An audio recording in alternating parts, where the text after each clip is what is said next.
కొనసాగుతుంది.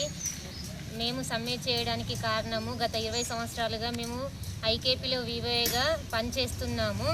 తెలంగాణ రాష్ట్ర ప్రభుత్వం వచ్చిన తర్వాత మాకు గుర్తింపుగా 3,900 ఇవ్వడం జరిగింది. మళ్ళీ 2023లో సమ్మె చేస్తే 1,100 పెంచి 5,000 వేసిండ్రు. కానీ ఇట్టి 5,000 రూపాయలు మాకు కొంచాన కూడా సరిపోవడం లేదు. నిత్యావసరాలు భారీగా పెరగడం వలన మా ఇంటి ఖర్చులు వెళ్ళడము, పిల్లలకు భవిష్యత్తుకు ఉపయోగపడతలేవు. కాబట్టి మేము సెర్పు నుంచి 26,000 వేతనం కావాలని డిమాండ్ చేయడం జరిగింది.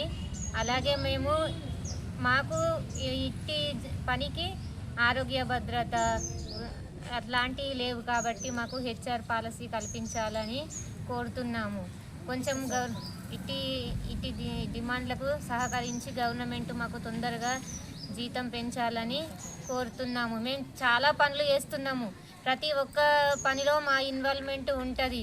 లోకోసు, వృద్ధుల సంఘాలు, వికలాంగుల సంఘాలు, కిషోర బాలికలు సంఘాలు, అలాగే ఉల్లాసు, లోకోస్లో అజీవిక, ప్రతి ఒక్క దాంట్లో మా పని ఉంటుంది. సంఘాలను పేదరిక నిర్మూలన నుంచి బయటపడాలని చెప్పేసి ఎంతో కృషి చేస్తున్నాము. కానీ మా జీవితాలు మాత్రం పేదరికం నుంచి బయటపడటం లేదు.